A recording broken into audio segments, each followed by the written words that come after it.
من ناوم قار کوردیە مەشهورم بە قادر کوردی لە ساڵی 1935 لا گەڕێکی سامونکەران لەدایک بوو. ئەو کوردیە لەقەبی باپیرە گەورەمە. باپیر گەورەم جوافی شارە زوور بوو بە کوردی مەشهور بوو. محەممەد مستەفا باوکمە، مستەفا کوردیش باوکی محەممەد مستەفا باپیرمە. یعنی لەوە بۆمان ماوەتەوە.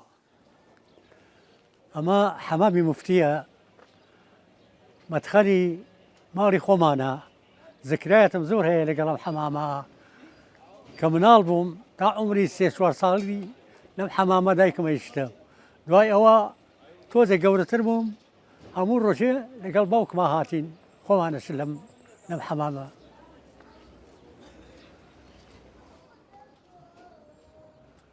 ئەمە کۆڵانی ماڵی خۆمان بوو.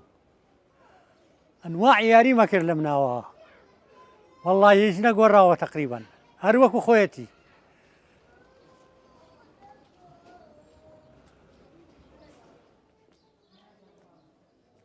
ئەمە لەم خانووە لەدایک بوو لە ساڵی 1935 یعنی 78 ساڵ لەمە پێش. بەس ئەو دەرگایانەوانە بوو. ئەمە هەمووی گوێسەبانەی گڵ بوو. ئێستا هەمووی بۆ بە کۆنکرێت وەکو خۆی نەماوە تەبعاً.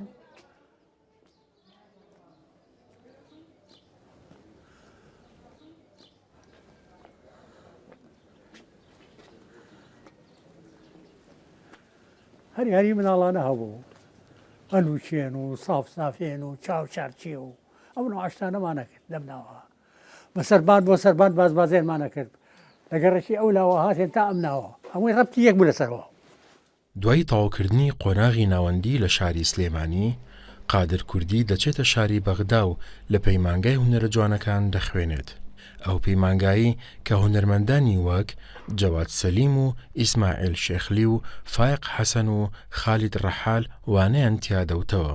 قادر کوردی لەسەر دەستی ئەو مامۆستایانە فێری هونەری شێوەکاری دەبێت. ئەوڵ تەعینم لە مانگی 9 بوو لە ئەعدادیەی سلێمانی بووم بە مامۆستای شێوەکار.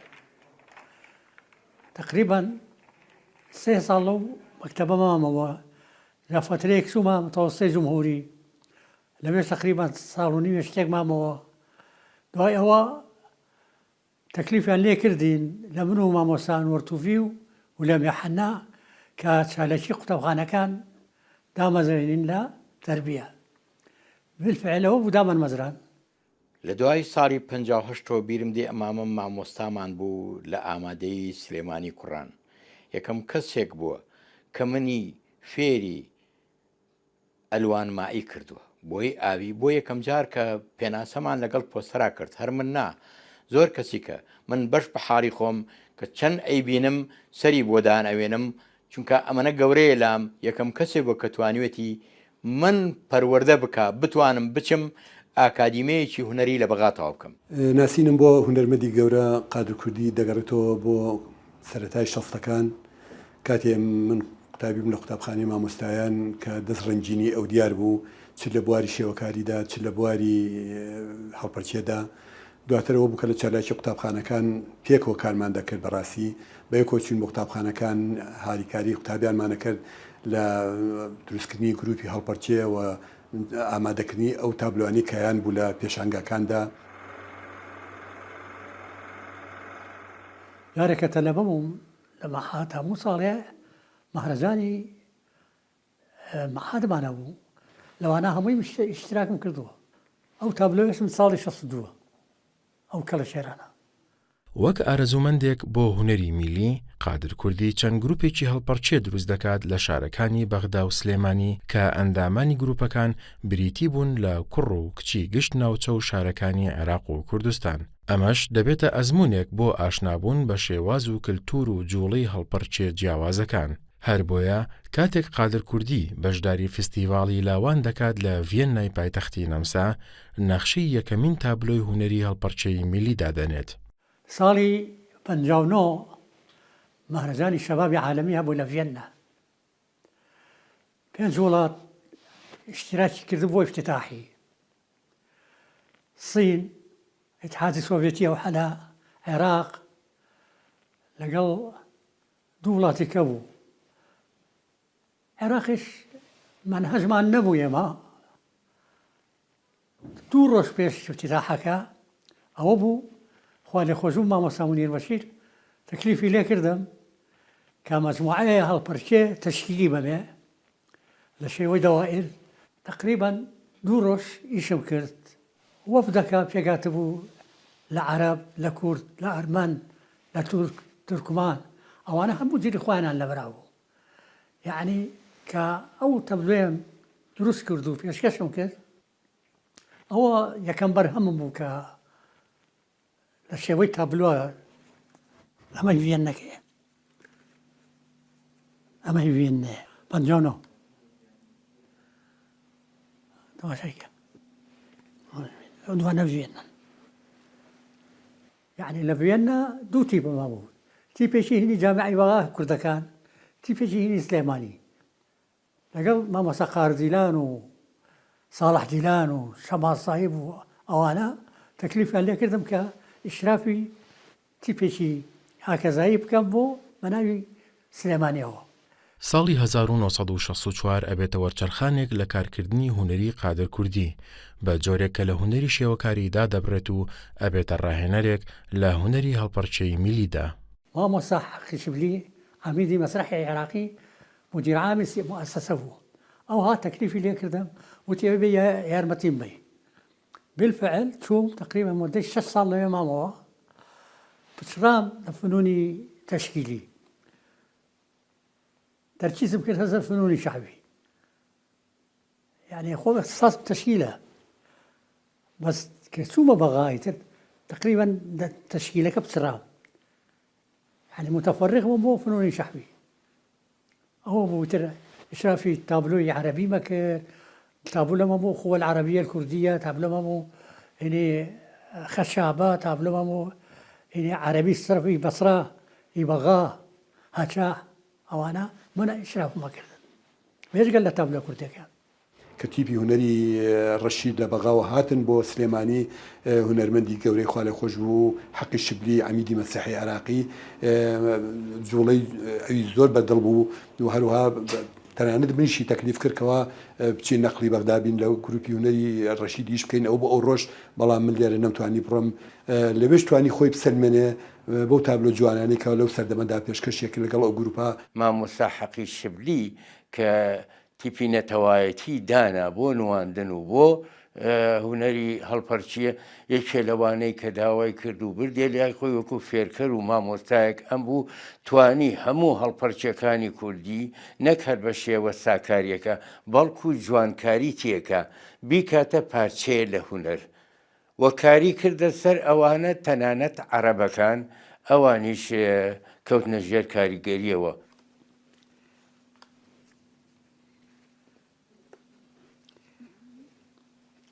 أمش في الخير رشيدة دا صلاح الدين وين حفلة معنا بولي أما ماما صحاق الشبلية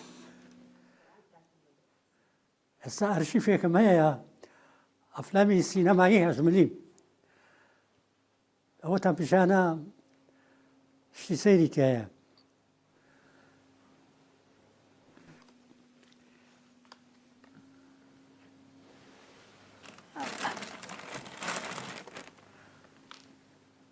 هموي أفلامي سينمائية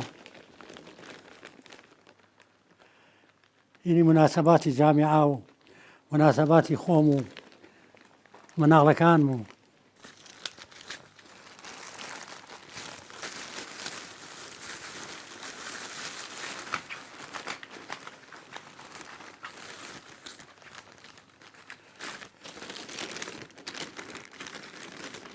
أمش مجموعة إيش كيا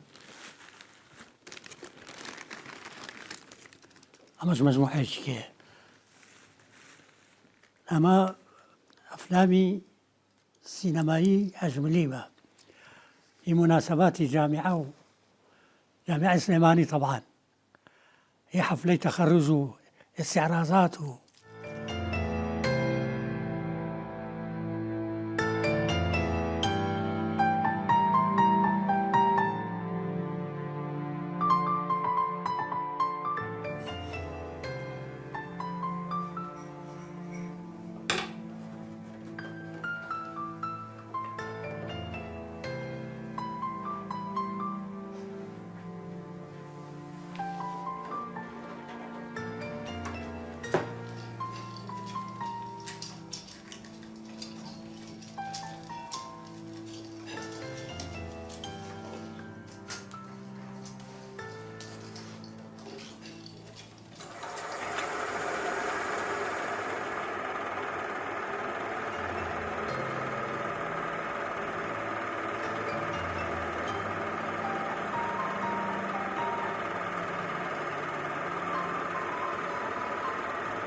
كهاتم بۆ سلێمانی چوومان جامعای سلێمانی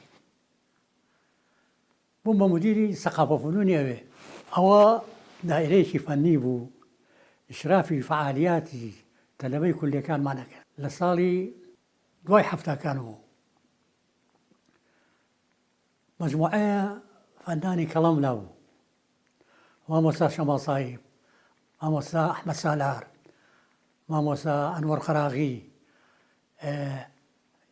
لە حەقلی مسرحی شاه سیمکۆ عەزیز جەماعە تقریبا 16 فەنانی کەڵەم لە لاویشیانە کرد لە هەموو حەقلەکانە کە مەهرەجانی جامعا دەبوو حسەی ئەسەدمان وەرەگرێەوە لە هەموویە یەکەمە بووی سەرۆکی بەشی ڕۆشنبیری و هونەری زانکۆ بوو کۆمەڵێ هونەرمەند ئێمە لای ئەو کارمان ئەکرد دڵنەوایی ئەکردین ڕێزی زیاد لە پێویستەگرتین هەموو کەش و هەوایەکی لەباری بۆ ئەڕەخسانین بۆ ئەفراندن بۆ کارەکەمان من وەکو شانۆ براکانی ترم لە بواری مۆسیقا و شێوەکاری و فۆتۆگرافە هەر پلەی یەکەممان وەرگرتووە بە درێژایی ئەو هەموو ساڵی کە ئێمە کارمان لە هونەری زانکۆ کرد من دامەزرێنەری شانۆی زانکۆ بم پشتیوانی هەرە گەورم ئەو پیاوە زرنگ و گرنگ و ئازیز و شیرینە بوو.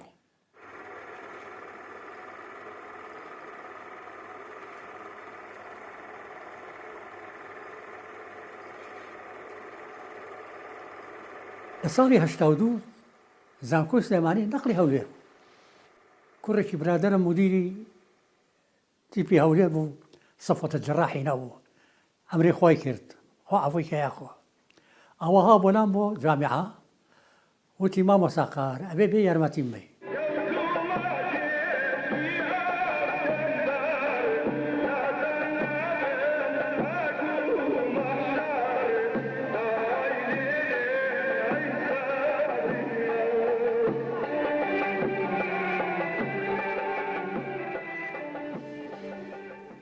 ئەمە شانۆی هۆلی گەڵا ساڵانی هەشتاکان لێرە ئیشمان دەکرد لەگەڵ تیپی نەتەوەی هونەرە ملیەکان ئەو کاتە مامۆستا قادر بەڕێوەبەری شانۆ بوو مامۆستا قادر بەڕاستی دەستێکی باڵای هەبوو لۆ بەرەو پێشبردننی تیپەکە لە تیپی فنون شعبی بەغدایە بوو چەندین ساڵ لەوێن دەرێ لەگەڵ ئەو هەموو هونەرمەندانەوێ لەوێ کاری کردبوو بە تاکید ئەو تیپە بەنسبەتەمە نوێ بوو شەچی داهێنانێکی نوێ بوو کە کردمان مامۆستا قادر کوردیش خێبرەی ساچی هەبوو سوودمان لێ وەرگرت سەرەتا وەک ڕاهێنەر ئیشی کرد لەو تیپە چەندین تابلۆی کرد.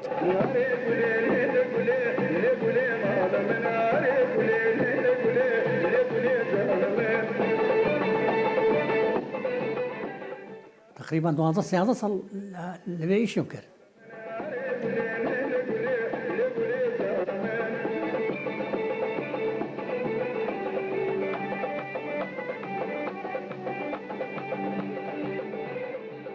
مامۆستا قادر کوردیە من لە ساڵی 1984 ناسیم طبعاً من بە مامۆستایەکی گەورەی هونەرە ملیەکانی کورد زۆر بە گەورەی خۆمی دەناسم لەبەرەوەی من زۆر کارم لەگەڵ مامۆستا قادر کردووە ئەو جەنابی وەک ڕاهێنەر منیش وەک ئەندام تیپ طبعاً بە شانازیەوە من دەڵێم مامۆستا قادر کوردی توانی دوو تابلۆی زۆر جوان و قەشەنگ لە تیپەکەمان دابنێتن تابلۆیەکان تابلۆیەک بە ناوی گەردوون لە پاشان توانی تابلۆیەکی کە دابنێت تابلۆی سنجانەی پێدەڕێن ئەویش تابلۆیەکی زۆر جوان بوو.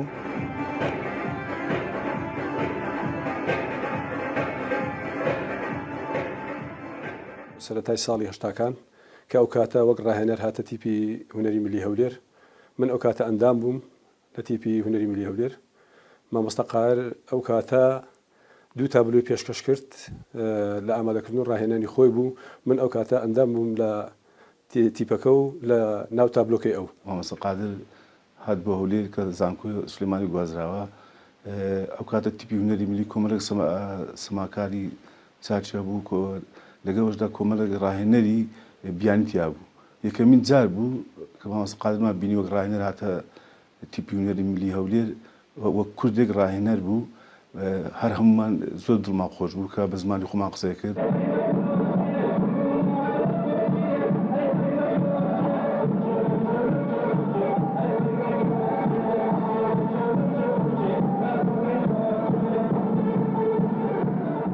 ئەمە ئەو ساڵانە بوو کە لە هشتا و دووە من لە هەولێر بوو لە تاق 94 لەو تیپە من مامەوە ئیشمە کرد بۆیان ئشرافی فەنیمە کرد تابلۆم بۆ داهێنان تقریبان ساڵی 94 ئەوە بوو داوای نەقڵم کرد هاتمەوە بۆ سلێمانی هەلو گیان تۆ چۆنی بۆ بکە خۆش بیاخۆ سەلامەت بیاخۆ.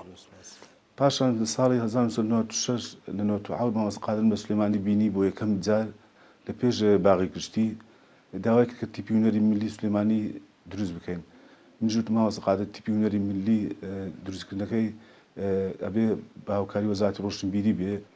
پاشان بۆ بەیانی مامۆستا قادر عریزەکەی هێنا بۆ لای حاکم سەردار، حاکم سەرداریش لەگەڵ مامۆستا قادر چوین بۆ لای مامۆستا جەمال عەبدول. ئەوە بوو لە ساڵی 97 ئەو تیپەمان دامەزران مەجموعەیە برادری هەولێریم لەگەڵا بوو وەکو عەزیز و ئازاد و لوقمان و ئەوە بوو مۆسمی یەکە تقریبا تابلۆیشی منیتیا بوو تقریبا 5 تابلۆمان کرد بۆ مۆسمە زۆر ناجح بوو من بە تابلۆی هەرێگولێ ئەو هینەم کرد ئەوڵین تاجی ئەوێ.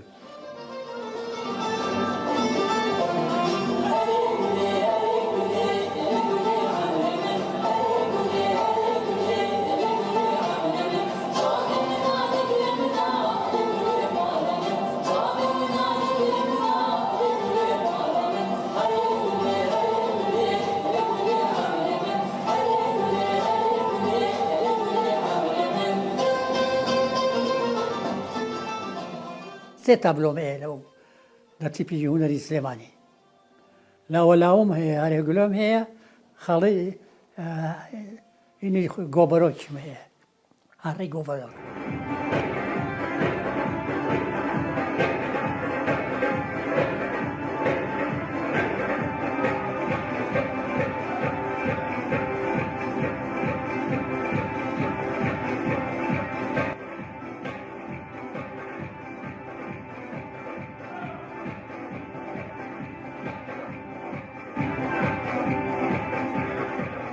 تقریبا مانگێکە هەفتەیە گەچمەوە ڕۆژە ناڕۆژێ ئەچم وەکو هینێک وەکو میوانە گەچم ئەوانی کۆڵێکیان پێخۆشە کوڕ و کەچینەوە دەسم ماژەکان سەرم ماژەکان ئەعزاکانیان هەموو کوڕ و کچی خۆموان کە ئەچم تێمەڕوو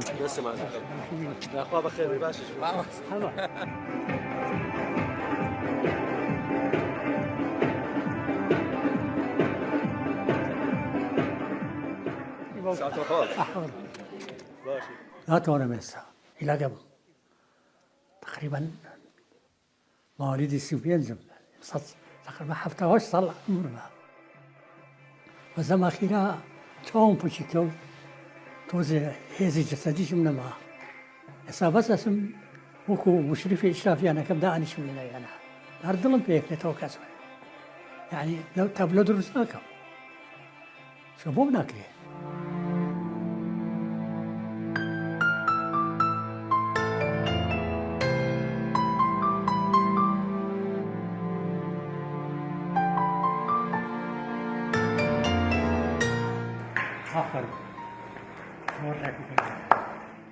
فنونی شعبی من ناڵم مردەی 55 ساڵ تیا قاڵ بوو هەمووی لە خوێنمایە هەرکە تەماشای تابلۆیەکەکە بە هەموو ئەحساسێکمەوە تەماشایەکەم ناحیەی مۆسیقایی ناحیەی ئیقاعی ناحیەی حەرەکاتی یعنی زۆرم حەز لێیە.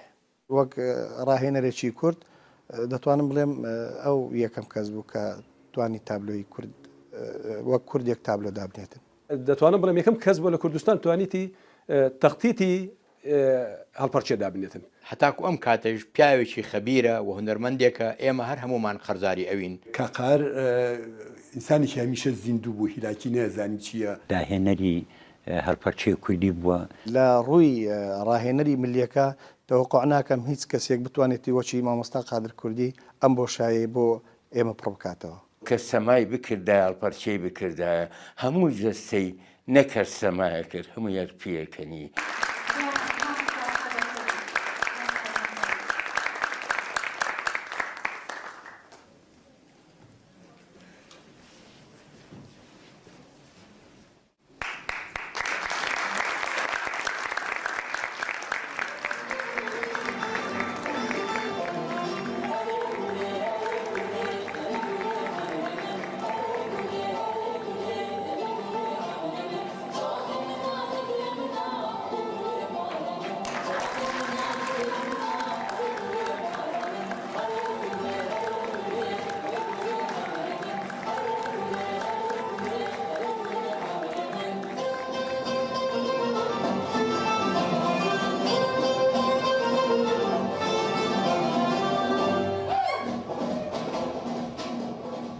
واعي السماء بكر هلاك نابو نمبر مسرحك وخلام وتأوفر مسرحك كسيلي نوبو حزم بكر كسيلي بيو ميلو هي زجران ما بيه ما بلا مع الأسف لم هرقم بطنياو جاري جاران وهم كرو كسا جنزا تدريبا بيه كردن حركي جوان موسيقى للايا وراني بيج للايا حركات إيقاعي للايا